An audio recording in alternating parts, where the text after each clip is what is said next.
কৃষ্ণ হরি বল সুদীগুরু ভক্তমণ্ডলী, সকল ভক্তবৃন্দের শ্রীরাঙ্গারাতুল চরণে আমি কদমের শতকোটি দণ্ডবোধ প্রণাম ভক্তি গ্রহণ করবেন। হরে কৃষ্ণ। আজকে আমরা আস্বাদন করব পরমেশ্বর ভগবান শ্রীকৃষ্ণের জন্মলীলা। তো সর্বপ্রথম আমার একটি ছোট্ট অনুরোধ, আপনারা সম্পূর্ণ ভিডিওটি শ্রবণ করবেন এবং পরবর্তী কৃষ্ণ সম্বন্ধে ভিডিও পেতে চ্যানেলটিকে সাবস্ক্রাইব করবেন। হরে কৃষ্ণ।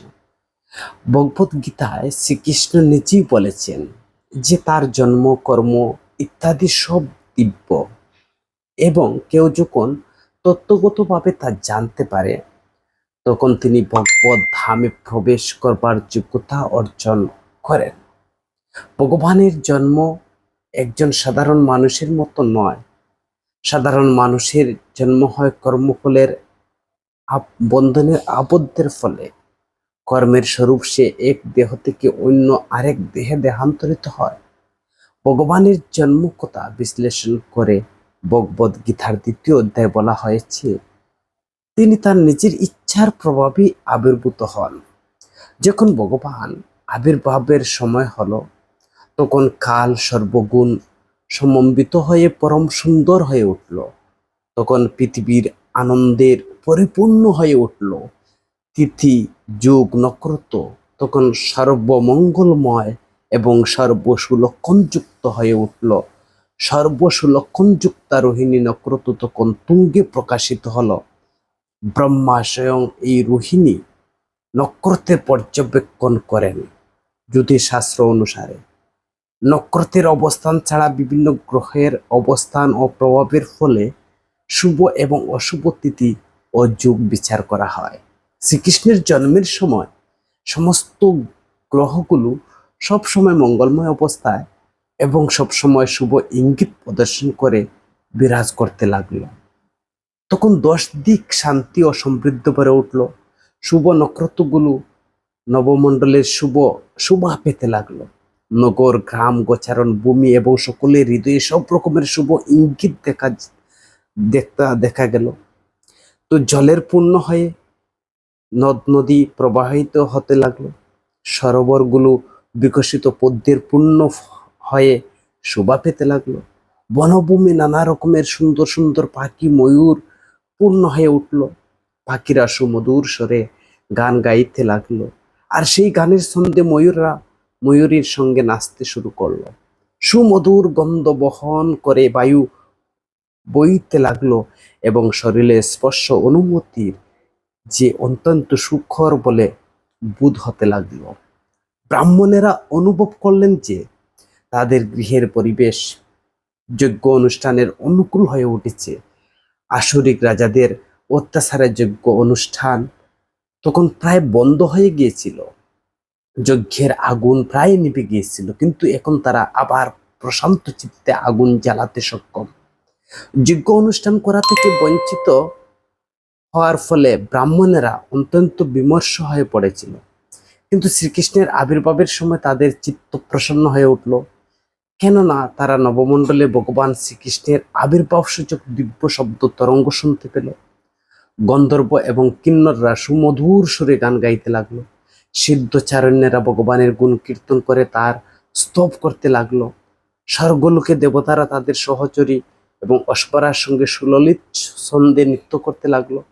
দেবতারা এবং মুনি ঋষিরা পুষ্প বর্ষণ করতে লাগলো। সমুদ্রের উপকূলে তরঙ্গের মৃদু মৃদু শব্দ হতে লাগলো।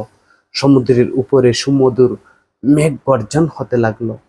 তখন ভগবান বিষ্ণু, যিনি সকলের হৃদয়ে বিরাজমান, তিনি রাতের গভীর অন্ধকারে পরমেশ্বর ভগবান রূপে দেবকীর সম্মুখে তিনি আবির্ভূত হলেন।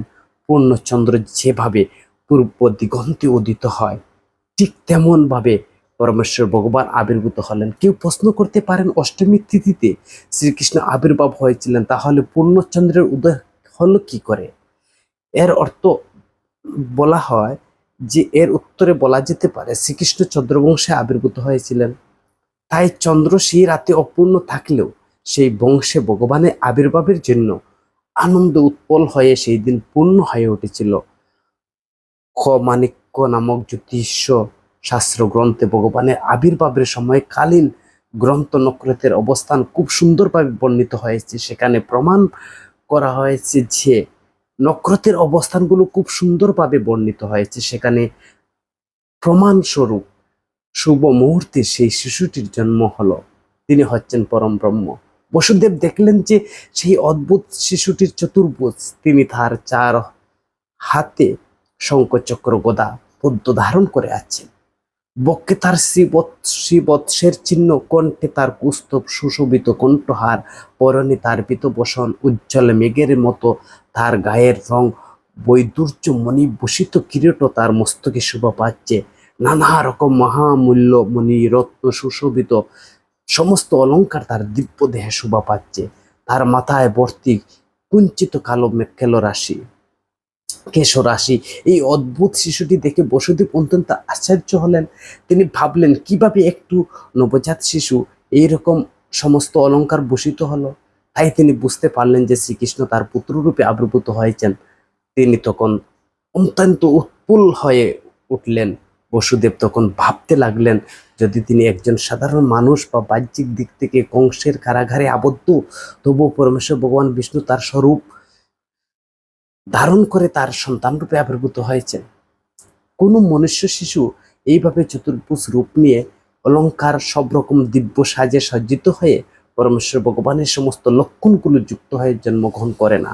বসুদেব বারবার সেই শিশুটিকে, সন্তানটির দিকে তাকিয়ে দেখতে লাগলেন, যে ভাবতে লাগলেন কিভাবে তার এই পরম সৌভাগ্য মুহূর্তটি তিনি উদযাপন করবেন। তিনি ভাবলেন, সাধারণ যখন পুত্র সন্তান জন্ম হয়, মানুষ তখন মহা উৎসব করে, আর পরমেশ্বর ভগবান আজ আমার গৃহে আমার সন্তান রূপে আবির্ভূত হয়েছেন, কত মহা আড়ম্বনে আমার এই উৎসব পালন করা উচিত। বসুদেব, যার আরেক নাম আনক দুন্দুবি, বসুদেবের কিন্তু আরেকটি নাম ছিল। যখন তার নবজাতক শিশুটির দিকে তাকিয়ে দেখলেন, তখন তার হৃদয়ে আনন্দ এবং এত উৎফুল্ল হয়ে উঠল যে তিনি নানা অলংকারে ভূষিত হাজার হাজার গাভী ব্রাহ্মণদের দান করার ইচ্ছা করলেন। বৈদিক প্রথা অনুসারে যখন ক্ষত্রিয় রাজাদের প্রসাদে কোনো শুভ অনুষ্ঠান হয়, রাজারা তখন নানা রকমের সম্পদ দান করেন। বিশেষ করে ব্রাহ্মণ মুনি ঋষিদের তার স্বর্ণ অলংকারে ভূষিত গাভী দান করেন। শ্রীকৃষ্ণের আবির্ভাবের তিথিতে উদযাপন করতে বসুদেব দান করতে ইচ্ছা করলেন, কিন্তু যেহেতু তিনি কংসের কারাগারে শৃঙ্খলবদ্ধ ছিলেন, তার পক্ষে সম্ভব হয়নি। তাই মনে মনে তিনি ব্রাহ্মণদের হাজার হাজার গাভী দান করলেন। দেবের মনে আর যখন কোনো সংশয় রইল না এই নবজাতক শিশুটি হচ্ছে পরমেশ্বর ভগবান, তখন তিনি করজোড়ে প্রণিপাত বন্দনা করতে শুরু করলেন। বসুদেব তখন চিন্ময় স্তরে অধিষ্ঠিত ছিলেন। তিনি সম্পূর্ণরূপে কংস ভয় থেকে মুক্ত হলেন, আর সেই শিশুটির অঙ্গকান্তি সেই গড় উদ্ভাসিত হয়ে উঠল। বসুদেব তখন প্রার্থনা করতে লাগলেন, হে পরম প্রিয় প্রভু, আমি জানি আপনি কে। আপনি হচ্ছেন পরমেশ্বর ভগবান, সমস্ত জীবের পরমাত্মা ও পরম সত্য। আপনি আপনার নিত্য স্বরূপে নিয়ে আবির্ভূত হয়েছে, যা আমি এখনো সরাসরি প্রত্যক্ষ করতে পারছি। আমি বুঝতে পারছি, যেহেতু আমি কংসের ভয়ে বিদ্ধ, আর সেই ভয় থেকে আমাকে উদ্ধার করবার জন্য আপনি আবির্ভূত হয়েছে। আপনি এই প্রকৃতির অতীত, আপনি হচ্ছেন সেই পরম পুরুষ, যিনি মায়ার প্রতি দৃষ্টিপাত করে এই জড়জগৎকে প্রকাশিত করেন।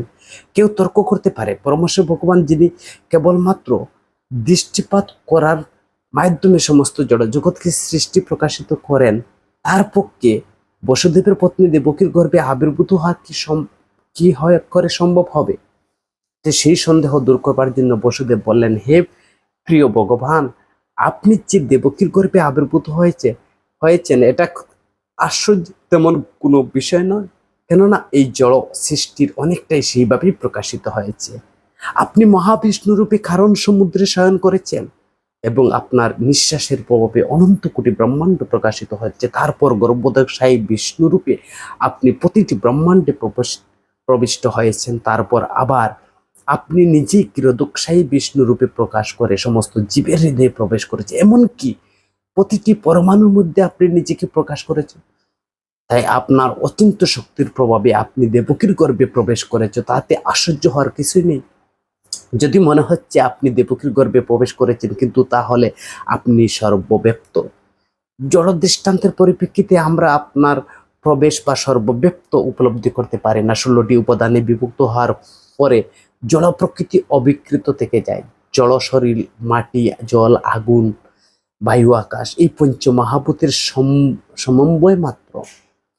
জল শরীরে দেখলে মনে হয় যে তিনি উপাদানগুলো নতুন করে সৃষ্টি করা হয়েছে, কিন্তু উপাদানগুলো দেহের বাইরে সবসময় রয়েছে। তেমনি যদি আপনি একটি শিশুরূপী দেবকীর গর্ভে আবির্ভূত হয়েছেন, তবুও আপনি বাইরে বিরাজ করছেন। আপনি সবসময় আপনার ধামেই বিরাজ করছেন, কিন্তু আপনি নিজেকে অনন্ত কোটি রূপে প্রকাশিত, সর্বত্র বিরাজিত। গভীর বুদ্ধিমত্তা সহকারে আপনার আবির্ভাবের তত্ত্ব উপলব্ধি করতে হয়, কেননা জড়া প্রকৃতির আপনার থেকে উদ্ভূত। সূর্য যেমন সূর্য কিরণের উৎস, আপনি তেমনি জড়া প্রকৃতির আদি উৎস। সূর্য কিরণ কখনো সূর্যমণ্ডলকে আচ্ছাদিত করতে পারে না।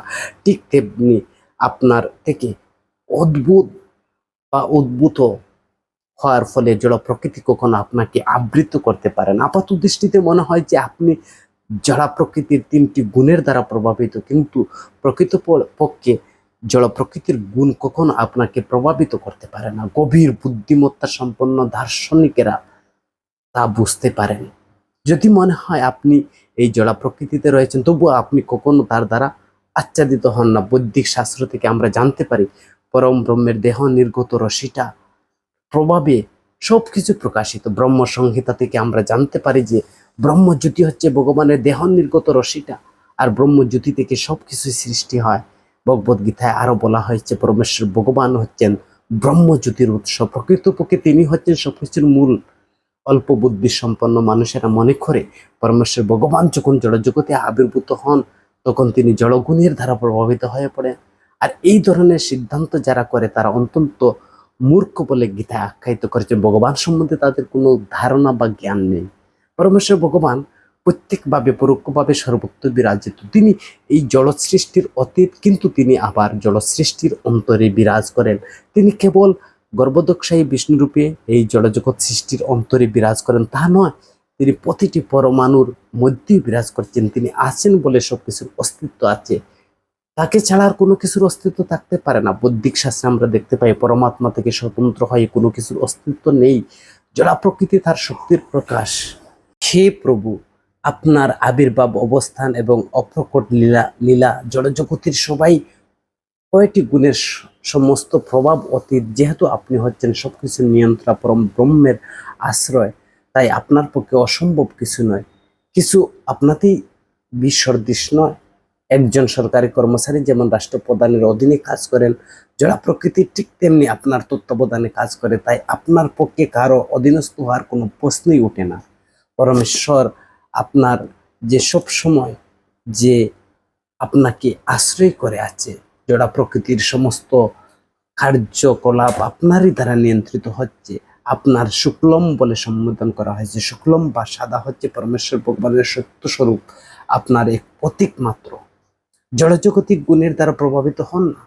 ব্রহ্মা রক্ত বলা হয়, ব্রহ্মাকে রক্তও বলা হয়, কেননা তিনি সৃজনাত্মক রূপে রজগুণে অধিকারী এবং তমগুণের অধীন শিব, কেননা তিনি সমস্ত সৃষ্টি সংহার করেন।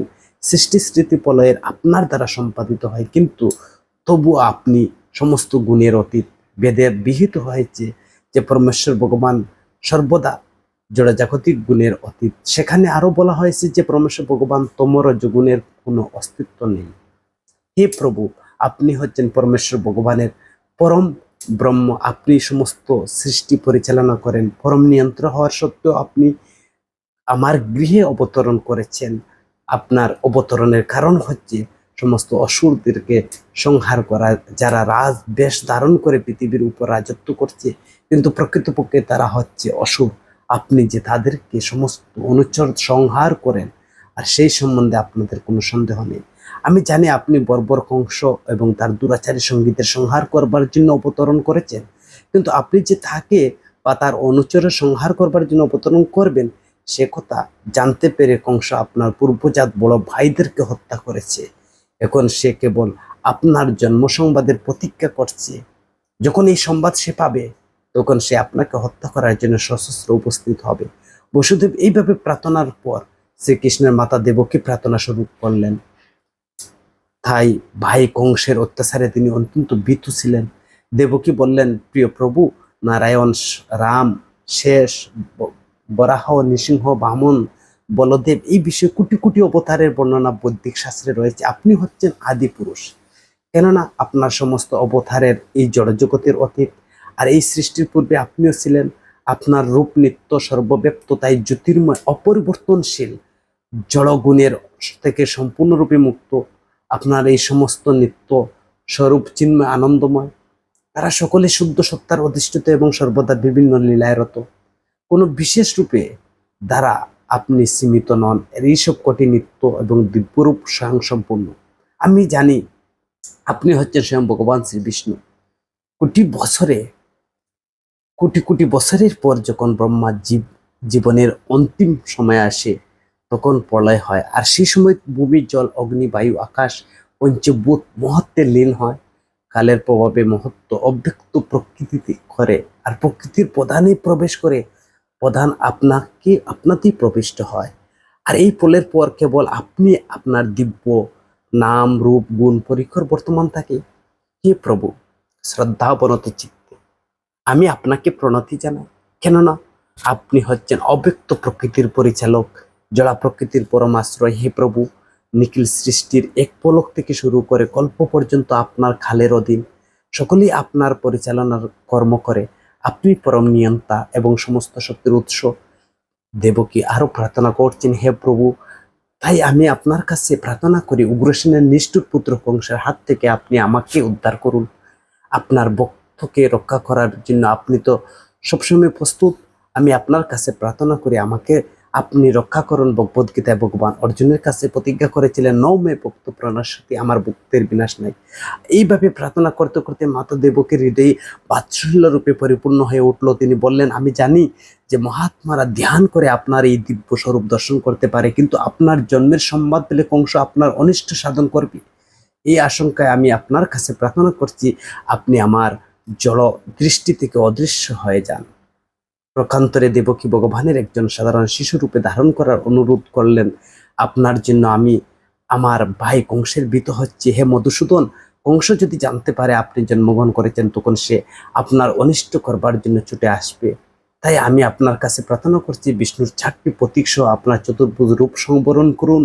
হে প্রভু, প্রলয়ের পর আপনি সমস্ত ব্রহ্মাণ্ডে আপনার গর্ভে ধারণ করে আমি সেই আপনার অহৈতুক কৃপার প্রভাবে আমার গর্ভে আপনি আবির্ভূত হয়েছে। আপনি যে আপনার ভক্তকে আনন্দ দান করবার জন্য সাধারণ মানুষের মতো লীলাবিলাস করেন, এতে আমি আশ্চর্য হয়েছি। দেবকীর প্রার্থনা শুনে ভগবান বললেন, হে মাতা। দেবকীর প্রার্থনা শ্রবণ করে ভগবান বললেন, হে মাতা, স্বয়ম্বুর মনুর সময় আমার পিতা বসুদেব সুতপা নামে একজন প্রজাপতি ছিলেন, আর আপনি ছিলেন তার পত্নী। আপনার নাম ছিল বিষ্ণু। আর সেই সময় ব্রহ্মা প্রজাপতি বৃদ্ধি করার আকাঙ্ক্ষা আপনাদের সন্তান উৎপাদন করতে অনুরোধ করলেন। তখন আপনারা আপনাদের ইন্দ্রিয় সংযম করে কঠোর তপস্যা করেছিলেন, এবং প্রাণায়াম করে আপনি এবং আমার পিতা বসুদেব আপনার প্রতি জড়া প্রকৃতির সমস্ত নিয়মগুলো সহন করেছিলেন। বর্ষার বর্ষণ, গ্রীষ্মের তাপ, ঝড় ঝঞ্ঝা সব আপনারা সহ্য করেছিলেন।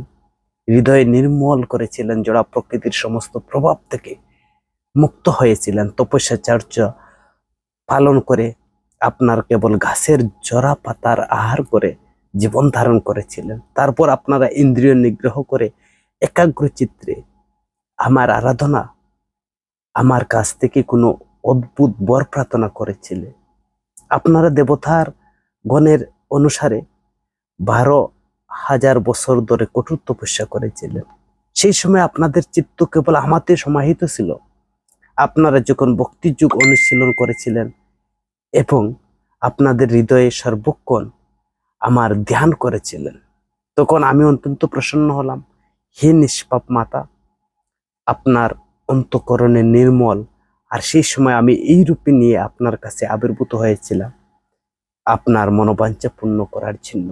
আমি আপনাকে জিজ্ঞাসা করেছিলাম, আপনি কি কামনা করেন? সেই সময় আপনি বলেছিলেন, আমি যেন আপনার মতো পুত্র গ্রহণ বা জন্মগ্রহণ করে আমি পুত্র রূপে লাভ করতে চাই। যদি আপনি তখন আমাকে সাক্ষাৎ দর্শন করেছিলেন, কিন্তু তবু আমার মায়ার প্রভাব থেকে মুক্তি প্রার্থনা না করে আপনি কেবল আমাকে আপনার পুত্র রূপে কামনা করেছিলেন। পরমেশ্বর ভগবান এই জড়জগতে আবির্ভূত হওয়ার জন্য কৃষ্ণ এবং সুতপা তার পিতামাতা রূপে মনোনীত করেছিলেন। তো ভগবান যখন একজন মানুষ রূপে অবতরণ করেন তখন তিনি কোনো ভক্তকে তার পিতামাতা রূপে গ্রহণ করেন।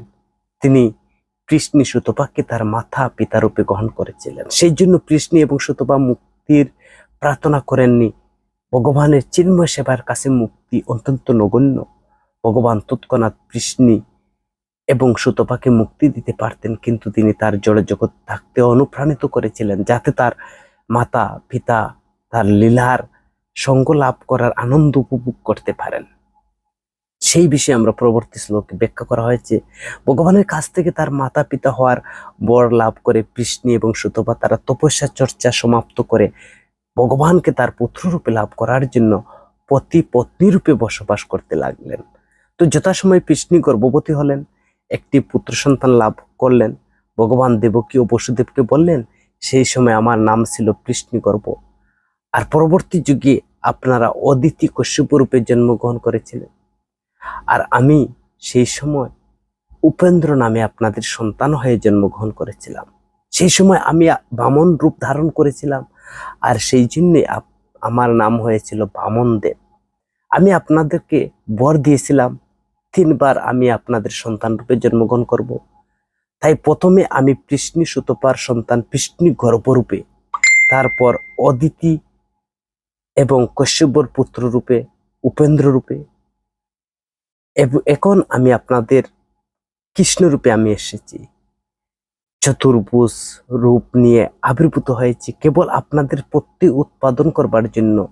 আমি পরমেশ্বর ভগবান আমার প্রতিজ্ঞা অনুসারে আবার আপনাদের পুত্ররূপে আবির্ভূত হয়েছি। আমি একটি সাধারণ শিশুর মতো রূপ নিয়ে আবির্ভূত হতে পারতাম, কিন্তু তাহলে আপনারা বিশ্বাস করতেন না যে আমি পরমেশ্বর ভগবান আপনাদের পুত্ররূপে জন্মগ্রহণ করেছি। হে পিতা, হে মাতা, আপনারা বহুবার আমাকে আপনাদের সন্তান রূপে গভীর স্নেহ ভালোবাসার সঙ্গে লালন পালন করেছিলেন। আমি তাই আপনাদের প্রতি অত্যন্ত কৃতজ্ঞ। আমি আপনাদের কথা দিচ্ছি, এইবারও আপনারা চিৎ জগতে আমার অপ্রাকৃত দামে পেরে যাবেন, কেননা আপনাদের উদ্দেশ্য পূর্ণ হয়েছে। আমি জানি যে আপনারা আমাকে অত্যন্ত শঙ্কিত এবং কংসের ভয়ে ভীত। তাই এখন আমাকে গোকুলে নিয়ে চলুন, যেখানে নন্দ যশোদার একটি কন্যা সন্তান জন্মগ্রহণ করেছেন। আমাকে ওখানে রেখে তাকে নিয়ে আসুন। এইভাবে পিতা মাতার সঙ্গে কথা বলে ভগবান নিজে একটি ছোট্ট শিশুরূপে পরিণত হলেন। শ্রীকৃষ্ণের দ্বারা আদিষ্ট হয়ে বসুদেব সুতিকা ঘাট থেকে সন্তানটিকে নিয়ে যাওয়ার জন্য প্রস্তুত। সেই সময় গোকুলে নন্দ এবং যশোদার একটি কন্যা সন্তান জন্মগ্রহণ করেছিলেন। তিনি ছিলেন ভগবানের অন্তরঙ্গা শক্তি যুগমায়া। আর যুগমায়ার প্রভাবে কংসের প্রাসাদে প্রতিটি বাসিন্দা, বিশেষ করে প্রহরীরা মোহাচ্ছন্ন গভীর নিদ্রায় মগ্ন হলো। কারাগারে সব কয়টি দরজা আপনা থেকে খুলে গেল, যদিও সেগুলো কিল দেওয়া ছিল এবং লোহার শিকল দিয়ে বাঁধা ছিল। সেই রাত্রিটি ছিল ঘোর অন্ধকার, কিন্তু যখন বসুদেব তার শিশু সন্তানটিকে কোলে নিয়ে বাইরে গেলেন, তিনি সবকিছু দিনের আলোর মতো দেখতে পেলেন। চৈতন্য চরিতামৃতে বলা হয়েছে, কৃষ্ণ সূর্য সম, মায়া হয় অন্ধকার, যাহা কৃষ্ণ তাহা নাহি মায়ার অধিকার। অর্থাৎ শ্রীকৃষ্ণ হচ্ছেন সূর্যের মতো, তিনি যেখানেই থাকেন সেখানেই মায়ার অধিকার করতে পারে না। বসুদেব যখন শ্রীকৃষ্ণকে কোলে নিয়ে যাচ্ছিলেন তখন রাত্রি অন্ধকার বিদূরত হয়ে গেল, কারাগারের সব কয়টি ধার আপনা থেকে খুলে গেল। আর ঠিক সেই সময় গভীর ব্রজ নিনাদের সঙ্গে প্রবল বর্ষণ শুরু হতে লাগলো। বসুদেব যখন তার শিশু সন্তান শ্রীকৃষ্ণকে নিয়ে সেই বৃষ্টির মধ্যে দিয়ে যাচ্ছিলেন, তখন ভগবান শেষ সর্বরূপ ধারণ করে সেই বর্ষণ থেকে বসুদেবকে রক্ষা করার জন্য বসুদেবের মাথার উপরে ফণা বিস্তার করলেন। আর বসুদেব যমুনার তীরে এসে দেখলেন যে যমুনার জল প্রচন্ড গর্জন করতে করতে ছুটে চলছে। তখন তার বিশাল তরঙ্গ ফেনী উচ্ছ্বাস হয়ে উঠল, কিন্তু এই ভয়ঙ্কর রূপ সত্ত্বেও যমুনা বসুদেবকে যাওয়ার পথ করে দিলেন। ঠিক যেমন ভারত মহাসাগরে রামচন্দ্র সেতু বন্ধনের সময় তার জন্য পথ করে দিয়েছিলেন, এইভাবে বসুদেব যমুনা পার হয়ে অপর পাড়ে গোকুলের নন্দ মহারাজের গৃহে উপস্থিত হলেন। সেখানে তিনি দেখলেন সমস্ত গোপ গোপীরা নিদ্রায় মগ্ন, আর সেই সুযোগে তিনি নিঃসন্দেহ যশোদার মায়ের গৃহে প্রবেশ করে পুত্র সন্তানটি সেখানে রেখে যশোদার সদ্যজাত কন্যা নিয়ে কংসের কারাগারে ফিরে এলেন এবং নিঃশব্দে দেবকীর কোলে কন্যাটি রাখলেন। তিনি নিজের আবার শৃঙ্খলাবদ্ধ করলেন, যাতে কংস বুঝতে না পারে যেন ইতিমধ্যে কিছু ঘটে গেছে। মা যশোদার জ্ঞান ছিল যে তার একটি সন্তান হয়েছে, কিন্তু প্রসব বেদনায় ক্লান্ত হয়ে তিনি গভীর নিদ্রায় মগ্ন ছিলেন। তখন যখন ঘুম ভাঙলো, তখন তিনি স্থির করতে পারলেন না যে তিনি একটি পুত্র না কন্যা প্রসব করেছেন। হরে কৃষ্ণ। তো লীলা পুরুষোত্তম ভগবান শ্রীকৃষ্ণের নামক গ্রন্থে শ্রীকৃষ্ণের জন্মলীলা নামক কথা বর্ণনা করা রয়েছে।